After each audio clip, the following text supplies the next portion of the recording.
तो आज हम न्यूमेरिकल्स ले रहे हैं for series and parallel combination के।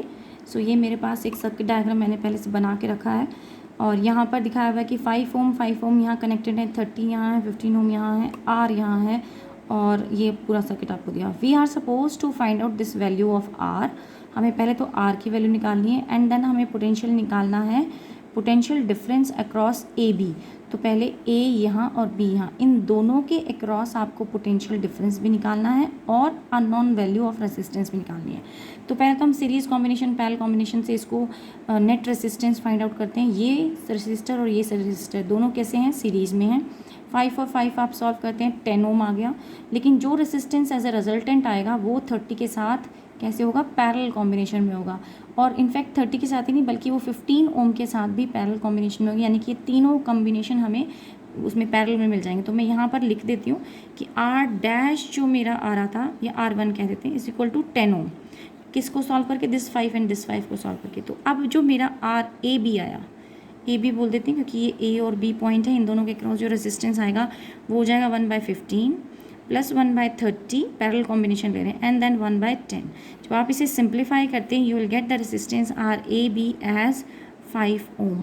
आपके पास रेजिस्टेंस 5 ओम आ गया। अब आपके पास ये सर्किट है, यानी कि अब एक तरीके से ये गायब कर दें और इसको अगर मैं रीप्लॉट करना चाहूँ तो ये इसको भी हटा देते हैं। मैं यहाँ से ये भी हटाती हूँ कि सिर्फ पोटेंशियल 6 वोल्ट यहाँ था और 2 वोल्ट यहाँ था, लेकिन आप सर्किट में देखें तो इसका पॉजिटिव इसके पॉजिटिव की तरफ कनेक्टेड है।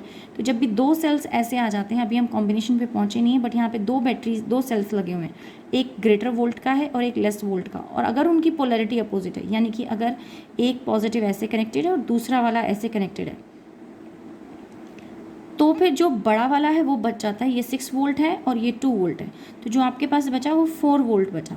जो कॉम्बिनेशन सर्किट के अंदर बचा हुआ है वो 4 वोल्ट बचा। तो और वो भी कौन से वाला, बड़ा वाला वैल्यू बचेगा। तो अब पोलैरिटी जो डोमिनेट करेगी वो ये वाली सर्किट में डोमिनेट करेगी, तो मैं सिर्फ उसी को बनाती हूँ। तो अगर ये वाला वोल्टेज जो है हट गया तो ये क्या बना आपके पास, ये 10 ओम बचा, और यहाँ वाला एक रेसिस्टर था जो हमें पता नहीं है वो कितना है, आर, और इधर सॉल्व करके आप आ गए थे 5। तो आपके पास सर्किट सिर्फ ये बच गया है। तो हमारे पास सर्किट अब ये बचा है। Now we need to solve this. Plus इस सर्किट में आपको करंट की वैल्यू भी गिवन थी 0.2। तो अगर हम रिलेशनशिप लेते हैं V is equal to I R, या फिर यहीं से आप निकाल लें I is equal to V/R, तो V यहाँ इस पूरे सर्किट का मेरे पास कितना रह गया था, 4 वोल्ट। तो ये 4 वोल्ट था, तो I मेरा 0.2 एम्पियर, 4 वोल्ट डिवाइडेड बाय ये नेट रेजिस्टेंस वो कितनी आ रही है, 10 + 5 15 एंड देन R। तो R + 15 ओम आ गई, और इसे सिंप्लीफाई करते हैं तो there R comes out to be, मैं यहाँ लिख देती हूँ, R comes out to be then 5 ohm. So ये आपका फाइनल आंसर आ जाता है जब आप इसे सॉल्व करते हैं। इसे आप क्रॉस चेक कीजिएगा आफ्टर कैलकुलेशन। सो मैं तो सिर्फ हाईलाइट करके लिख दिया है कि कैलकुलेशन क्या आनी चाहिए, आप कैलकुलेशंस करके चेक कीजिएगा। Now we need to find out the potential across A B. हमें ए बी के क्रॉस पोटेंशियल निकालना है।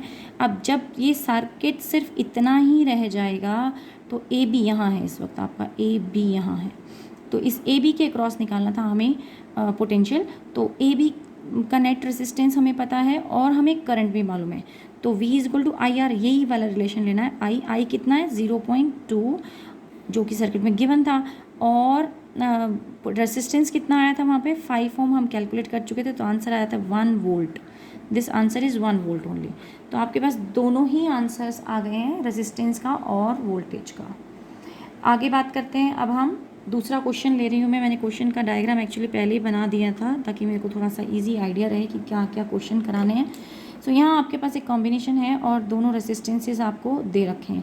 वैसे तो ये सिंपल है और पता चल रहा है बहुत ही क्लियरली कि ये दोनों रेसिस्टेंस कैसे होंगे, पैरेलल में होंगे, ये दोनों पैरेलल में होंगे और ये दोनों पैरेलल में होंगे। लेकिन हमें जो नेट रेसिस्टेंस निकालना है वो बी और सी के क्रॉस निकालना है। तो अगर आप इसी सर्किट को दोबारा रीड्रॉ करें तो सर्किट कुछ ऐसे बनेगा।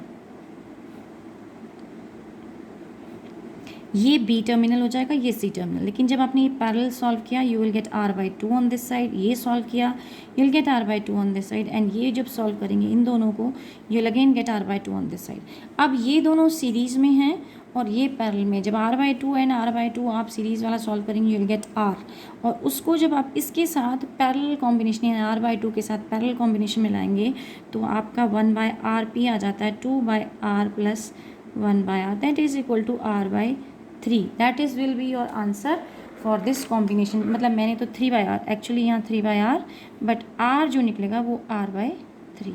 So the answer will B this, ये 3/r था। ठीक है, नाउ नेक्स्ट क्वेश्चन देख लेते हैं इसी के साथ ही।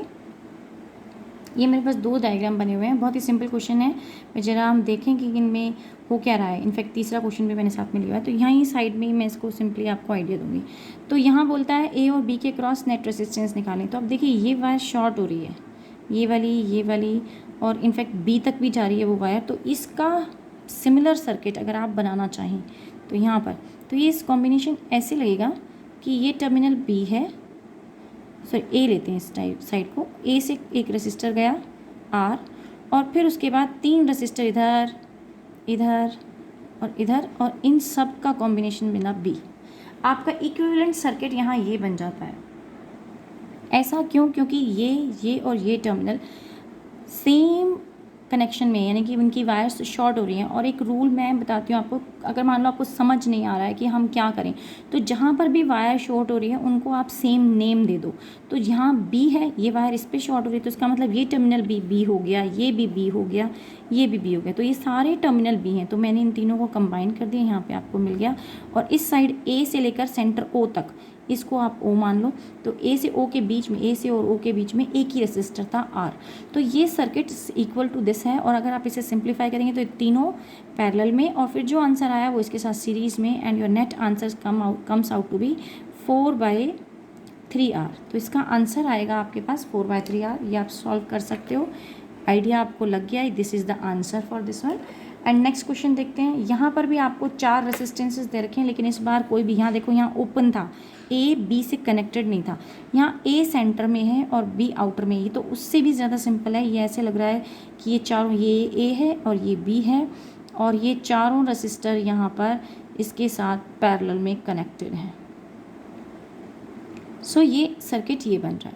अगर ये सर्किट बन रहा है तो फिर इसका आंसर बहुत ही ईजी हो जाता है, ये आएगा आपका r/4। या आप वर्बली भी कैलकुलेट कर सकते हैं, इसके अंदर तो कुछ कैलकुलेशन थी ही नहीं। क्वेश्चन अगला लेती हूँ, and this is the most tricky question, और बच्चों को कई बार कंफ्यूज कर देता है। ये आपको ओपन सर्किट दिया हुआ है, एक तरीके से क्लोज नहीं है, ए बी सी डी, और आपसे कहा गया है कि find out the net resistance between A and B. अब क्वेश्चन किसी भी तरीके से पूछ सकते हैं, वो ए बी के क्रॉस पूछ सकते हैं, वो ए डी के क्रॉस पूछ सकते हैं। मैं दोनों केसेस लेती हूँ। तो फर्स्ट केस ले लेते हैं ए बी के क्रॉस। अगर हम ए बी के क्रॉस निकालना चाहते हैं, resistance R across A B निकालना चाहते हैं, तो क्या करें, और दूसरी भी निकाल लेते हैं, हम आर निकालेंगे ए डी के क्रॉस, वो दोनों ही निकालेंगे। तो देखते हैं पहला केस। अगर आप ए और बी के क्रॉस निकालना चाहते हैं, तो आप यहाँ देखिए डी, ये ओपन टर्मिनल है, यहाँ देखिए सी, ये भी ओपन टर्मिनल है। तो जब ओपन टर्मिनल है तो ओपन टर्मिनल के क्रॉस करंट फ्लो नहीं करता। तो अगर करंट यहाँ फ्लो ही नहीं कर रहा, तो इसका मतलब ये रेसिस्टर और ये रेसिस्टर काम नहीं करेगा। तो अगर ये और ये काम नहीं कर रहे, तो आपके पास सिर्फ सर्किट ये बचा, करंट यहाँ से होके निकल जाएगा, मतलब इसके थ्रू भी जाएगा, बट देन इधर से जाएगा। इन दोनों का रोल जो है ख़त्म हो गया। अगर ये दोनों का रोल खत्म हो गया, तो फिर आप तो सिंपल हो गया क्वेश्चन, 10 10 एंड 10, ये तीनों हो गए सीरीज़ में, और फिर जो रिजल्टेंट आएगा वो इस वाले रेसिस्टर के साथ पैरेलल में, एंड देन फाइनली आपके तीनों रेसिस्टर्स सीरीज़ में। तो इसका आंसर आएगा 55/2 ओम। किसके अक्रॉस? आर ए बी के अक्रॉस। ये भी अगेन आप सॉल्व करके देखिएगा, मैंने अभी सॉल्व किया और मैंने सिर्फ आंसर ही लिख दिया है, not solve the entire part. Same ऐसे ही अब हम निकालेंगे ए और डी के बीच में निकालेंगे। तो अगर हम ए डी लेते हैं तो फिर ये और ये आपका कनेक्शन में नहीं होंगे। अच्छा, इसमें तो दोनों ही तरफ से आंसर सेम आएगा, क्योंकि चाहे वो ए डी हो या ए बी हो। पर अगर मान लो, मैंने तो एज्यूम कर लिया इसको सिंपली 10 10 10 10 सबको सिंपल रखने के लिए, लेकिन अगर वो अलग अलग वैल्यूज़ लेता है तो फिर you have to be very careful. तो अगेन बता देती हूँ, अगर ए डी लेते हैं, ए और डी, इसके क्रॉस निकालना है, तो फिर हमारे ये दोनों रेसिस्टर्स हमारे चले गए। ये ओपन है, ये ओपन है, इसमें से करंट नहीं जाएगा। तो अब आपके पास क्या बचेगा? यहाँ से करंट गया, इधर गया, इधर गया, यहीं से आ गया, ये भी इंक्लूडेड है। तो this and this will be in series. जो सीरीज़ का आंसर आएगा वो 10 के साथ पैरेलल में होगा। फिर 10 और ये 10 एंड ये 10, ये भी सीरीज़ कॉम्बिनेशन में आ जाएंगे। फाइनली पहले ये 10 और वो वाला पैरेलल कॉम्बिनेशन सॉल्व करोगे, and finally you will get the answer 55/2 for both the cases. So इन दोनों के लिए तो सेम आंसर था, लेकिन अगर मांगा जाता आर ऑफ ए सी के क्रॉस, ए और सी, तो फिर क्या करते हैं आप, फिर आपका ये वाला और ये वाला कट जाता, यानी कि ये बी वाला रेजिस्टेंस काम नहीं करता और ये वाला नहीं करता। बीइंग इन ओपन सर्किट सिर्फ आपके पास ये वैल्यूज़ बच जाती।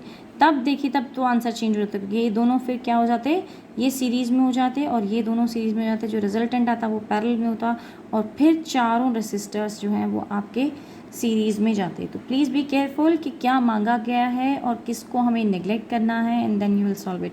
मैं आंसर लिख देती हूँ। अगर AC मांगते तो फिर आपका नेट रेसिस्टेंस आना चाहिए था 30 ओम। अगर A और C के क्रॉस मांगा होता तो फिर क्या होता, ये काम नहीं करता, ये भी काम नहीं करता, तो आपके पास सर्किट सिर्फ ये बचता। और इस सिचुएशन में ये दोनों पैरेलल में, सॉरी सीरीज़ में, ये दोनों सीरीज़ में, जो रिजल्टेंट आएगा वो आपस में पैरेलल में, एंड देन तीनों जो हैं आपके तीन रेसिस्टर बच जाएंगे, एक ये, एक इनका कॉम्बिनेशन और एक ये, तो तीनों जो हैं सीरीज़ के अंदर आप जोड़ देंगे तो आपके पास फाइनल आंसर 30 ओम बच जाता है। तो प्लीज़ क्रॉस चेक इट, आप खुद सॉल्व करें अपने हाथ से और फिर उसके बाद क्रॉस चेक करें। Let us take one more figure, और इस फिगर के अंदर मैंने यहाँ पर ये सभी आर वैल्यूज़ हैं और इस तरीके का सर्किट डायग्राम है। इसे हम एक नए तरीके से करेंगे, that is to find out the points of common potential. तो कॉमन पोटेंशियल्स जो हैं वो पॉइंट्स निकालते हैं। अगर कॉमन पोटेंशियल पॉइंट्स आपको मिल जाते हैं और वो उस एक लाइन पे फॉल करने वाले जितने भी पॉइंट्स होंगे वो सबके पास सेम पोटेंशियल होगा, तो इसका मतलब क्या हुआ, उस वायर से करंट नहीं जाएगा। तो यहाँ पर देखते हैं कोई भी पॉइंट, अगर आपको पॉइंट टर्मिनल दे रखा है ए और बी, इस साइड पे दे रखा है, तो ये दोनों पॉइंट्स की पैरेलल एक्सिस पे हो गए, सेम एक्सिस पे हो गए, तो इन पॉइंट्स पर आपको कोई भी पोटेंशियल, कॉमन पोटेंशियल पॉइंट कभी नहीं मिलेगा। आपको कॉमन पोटेंशियल मिलता है हमेशा परपेंडिकुलर पॉइंट्स पे। तो अगर मैं यहाँ पर देखूँ तो नाम दे देती हूँ उसको ए, अच्छा ए भी तो दे रखा है तो सी डी दे देते हैं, सी और डी, इसको देते हैं ई एंड एफ, इसको देते हैं जी एंड एच। तो ये जो पॉइंट्स हैं सी और डी कॉमन पोटेंशियल पे हो गए, जी एंड एच कॉमन पोटेंशियल पे हो गए, और ई एंड एफ, तो मैं इसको पॉइंट लाइन से जोड़ती हूँ। जो भी पॉइंट्स थे जो एक दूसरे के बिल्कुल आमने सामने फॉल कर रहे हों वो कैसे कहलाते हैं, कॉमन पोटेंशियल वाले पॉइंट्स कहलाते हैं। अब आपके लिए सेम हो गया, जब भी कोई टर्म पॉइंट आपका कॉमन पोटेंशियल पे हो तो आप उनके बीच में, सी और डी के बीच में, सी और डी फिर एक ही पॉइंट माने जाएंगे क्योंकि उनका पोटेंशियल सेम है। तो अगर आर का एक एंड और दूसरे वाले आर का भी एक एंड सेम पोटेंशियल पे हैं तो then they can be considered in parallel. तो अगर मैं इस सर्किट को देखा जाए दो तरीके से आप सॉल्व कर सकते हैं राइट नाउ। तो मैं क्या ले रही हूँ, मैं इसको हाफ सेक्शन में भी डिवाइड नहीं कर रही। एक तरीका तो ये होता है कि आप इसको यहीं हाफ में डिवाइड करो, ऊपर वाले हाफ में, और पहले ऊपर वाले सर्किट को सॉल्व करें और फिर उसके बाद नीचे वाले सर्किट के साथ उसको डबल 2 से मल्टीप्लाई कर दें, सो दैट ऊपर वाला सर्किट और नीचे वाले सर्किट की आपको वैल्यूज़ मिल जाए, जो हम अगले वाले पार्ट में करेंगे। सेकेंड क्वेश्चन जो मैं ले रही हूँ वो इसी एग्जाम्पल को रिप्रेजेंट करने के लिए ले रहे हैं। इस वाले क्वेश्चन में हम कॉमन पोटेंशियल पॉइंट ले रहे हैं, तो कॉमन पोटेंशियल पॉइंट ले रहे हैं तो अब इसका सिमिलर सर्किट कैसा बनना चाहिए वो मैं बनाती हूँ कि अगर ये कॉमन पोटेंशियल पॉइंट हो गए तो क्या बना। तो पहला सर्किट हुआ ये, और ये दोनों कैसे हो गए, ये दोनों पैरेलल में आ गए, ये चारों पैरेलल में आ गए, और ये भी चारों पैरेलल में आ गए, एक और रेसिस्टर, और ये दोनों भी पैरेलल में आ गए। तो ये 2 पैरेलल में होते हैं तो हम कहते हैं R/2, इधर भी R/2, और अगर 4 पैरेलल में होते हैं R/4 एंड R/4। अब आपके पास सिर्फ ये बचा है, सर्किट को मैंने सॉल्व कर दिया, कॉमन पोटेंशियल पॉइंट सिर्फ निकालने थे। नाउ इन द डाउट में अराइज कि ये जो रेसिस्टर था और ये जो रेसिस्टर था ये काम क्यों नहीं कर रहे। तो ये रेसिस्टर पर तो करंट सेम ही पोटेंशियल पे है, तो यानी कि इसके अक्रॉस और इसके अक्रॉस कोई भी करंट फ्लो नहीं करेगा। वैसे यही चीज़ हम व्हीटस्टोन ब्रिज से भी कहते हैं, बट अभी तक मैंने अपने किसी लेक्चर में व्हीटस्टोन ब्रिज नहीं कराया, तो मैं वो कॉन्सेप्ट ले भी नहीं रही हूँ, मैं सिर्फ ले रही हूँ कॉमन पोटेंशियल का पॉइंट। तो अब आपके पास ये वैल्यूज़ बच जाती हैं, you need to add all of them so as to get the final answer, and the answer will be 3R/2। So ये आपके पास फाइनल आंसर आ जाता है जब आप इसको सॉल्व करते हैं। तो हमने क्या किया है, हमने सिर्फ वो पॉइंट्स निकाले जो कॉमन पोटेंशियल पे हैं, और कॉमन पोटेंशियल निकालने का तरीका क्या है, जो भी आपका पैरेलल एक्सिस है उससे परपेंडिकुलर आप लाइन डालिए, बनाइए और देखिए उस लाइन पे कौन कौन से जंक्शन फॉल कर रहे हैं। तो जैसे मैंने ये लाइन बनाई, एक ये लाइन बनाई, एक ये लाइन बनाई, जितनी मर्जी लाइन आप बना सकते हैं, लेकिन इस लाइन पे मैंने देखा ये भी एक जंक्शन फॉल कर रहा है, ये भी कर रहा है और ये भी कर रहा है। यानी कि जो आमने सामने वाले पॉइंट्स होते हैं, जो आमने सामने एक दूसरे के बिल्कुल एग्जैक्टली आमने सामने आ रहे हैं, उन सभी पॉइंट्स को आप कॉमन पॉइंट्स कंसिडर कर सकते हैं। यहाँ पर अगर रेसिस्टेंस होता भी तो भी कोई फ़र्क नहीं पड़ता। जैसे देखिए मैंने यहाँ रेसिस्टेंस शो किया है, लेकिन उसका कोई फ़र्क नहीं पड़ा क्योंकि वो ऑलरेडी वो एक्ट ही नहीं कर रहा। सेम ऐसे ही अब हम दूसरा एक एग्जाम्पल ले लेते हैं। लेकिन अगर यही रेसिस्टेंसेज, देखिए यहाँ इस एग्जाम्पल में एक और मेन पॉइंट है, यही रेसिस्टेंस अगर आपके यहाँ होते तो फिर उनको नेगलेक्ट नहीं कर सकते थे। जैसे मैं अगले क्वेश्चन को ले रही हूँ इसी चीज़ को शो करने के लिए। Now we have this question. अब इस क्वेश्चन में हम इसको परपेंडिकुलर बाइसेक्ट करें और बाइसेक्ट करने के बाद हम इसे किस पोजीशन में लेके आए वो देखते हैं। तो क्या मैंने उससे पहले वाले क्वेश्चन में भी कहा था कि आप उसकी रेप्लिका बना सकते हो, यानी कि आप उसको रिफ्लेक्ट करके, जैसे आप इसको फोल्ड कर सकते हो। जस्ट इमेजिन कि ऊपर वाला फोल्ड कर दें, फोल्ड करने पर ये वाला इसके ऊपर फॉल करेगा, ये वाला इसके ऊपर फॉल करेगा, ये वाला इस पर, ये इस पर फॉल करेगा, ये इस पर, और जो एक दूसरे के ऊपर लाई कर रहे हैं। और आप देखेंगे, नोटिस करेंगे कि ये पॉइंट जो है एच पे फॉल कर जाएगा, जी एच पे आ जाएगा, आपका ई एफ पे आ जाएगा। तो इसका मतलब ई और एफ का सेम पोटेंशियल हो गया, सी और डी का सेम पोटेंशियल हो गया।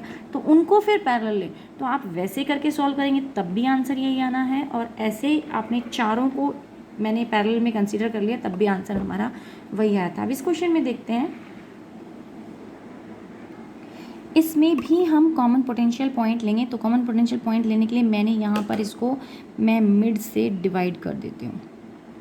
इस सर्किट को जो ओ से पास करते हुए जा रहा है वहाँ से मैंने एक बाइसेक्टर बना लिया है।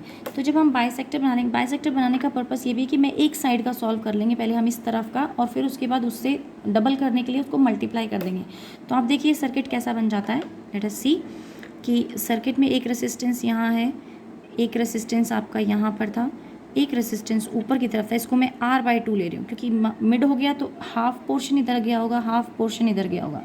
तो ये रेसिस्टेंस टोटल मिल के R बन रहा था, लेकिन अब जब डिवाइड हो चुका है तो दोनों तरफ R/2 चला गया है। मिडल में एक रेसिस्टेंस आ रहा है, यहाँ एक रेसिस्टेंस है, यहाँ एक रेसिस्टेंस है, और फिर इस तरफ भी आपका R/2 है। ये R है, ये R है, ये R है, ये R है, और ये टर्मिनल था आपका A। तो अब हम क्या करते हैं, जो O था मेरा पॉइंट, उसको आप एक टर्मिनल मान लीजिए। अब आपके पास O टर्मिनल आ गया। तो यहाँ पर और यहाँ पर तो कोई भी रेजिस्टेंस नहीं है। इनफैक्ट ये मुझे यहाँ ज्वाइन करनी चाहिए थी, बट इट्स ओके क्योंकि बीच में शॉर्ट ही हो रही है वायर, कोई फ़र्क नहीं पड़ता। अब हमें इसे सॉल्व करना है, तो पहले हम इसे सॉल्व करते हैं। अब इसमें देखिए ये वाला और ये वाला, ये कैसे हो गए पैरेलल कॉम्बिनेशन में, this and this again in parallel combination, and then ये तीनों जो हैं हम इसको फाइनली सॉल्व करेंगे। नाउ फॉर दिस मैंने दोबारा से रीड्रॉ किया है। ये देखिए ये आर है, ये भी आर है, ये भी आर है। ये कौन से आर हैं, ये वाले तीनों आर हैं। अब इन दोनों को जब हम सॉल्व करेंगे, ये वाला 3 आर था, ये वाला आर ही है, इसको दोनों को जब हम सॉल्व करेंगे तो एक रेसिस्टेंस और यहाँ पे आता है विच इज़ R/3। इस तरफ तो कोई और रेसिस्टेंस था ही नहीं, ये कंटिन्यूएशन में रहेगा, लेकिन इन दोनों को सॉल्व करते हैं, फिर से एक रेसिस्टर आता है विच इज़ R/3, और अब बना आपका O। जब आप इसे फर्दर सॉल्व करेंगे तो आपके पास रेसिस्टेंस आ जाता है 4R/3, then this is R and this is again 4R/3, और फिर फाइनली आपके पास O इधर और A इधर, एंड जब आप इसे सिंप्लीफाई करेंगे you will get the net resistance as 4R/10। लेकिन हमें तो क्या चाहिए, ये हाफ सर्किट के लिए हुआ, हमें डबल चाहिए। डबल के लिए हम इसे मल्टीप्लाई बाय 2 कर देंगे, तो ये R' निकला, लेकिन R नेट किसके बराबर आ गया, 2 times of R' which is giving you 0.8 of R। 2 तो तब हुआ था, ये 0.4 R था, लेकिन उसका डबल कर दिया तो you will get 0.8 R। This is your net answer. So आज की क्लास के लिए इतना ही। हमने कुछ रेसिस्टेंस के क्वेश्चंस लिए हैं, नेक्स्ट क्लास में कुछ और क्वेश्चंस लेंगे, एज वेल एज हम heating effect of current start करेंगे। Thank you so much.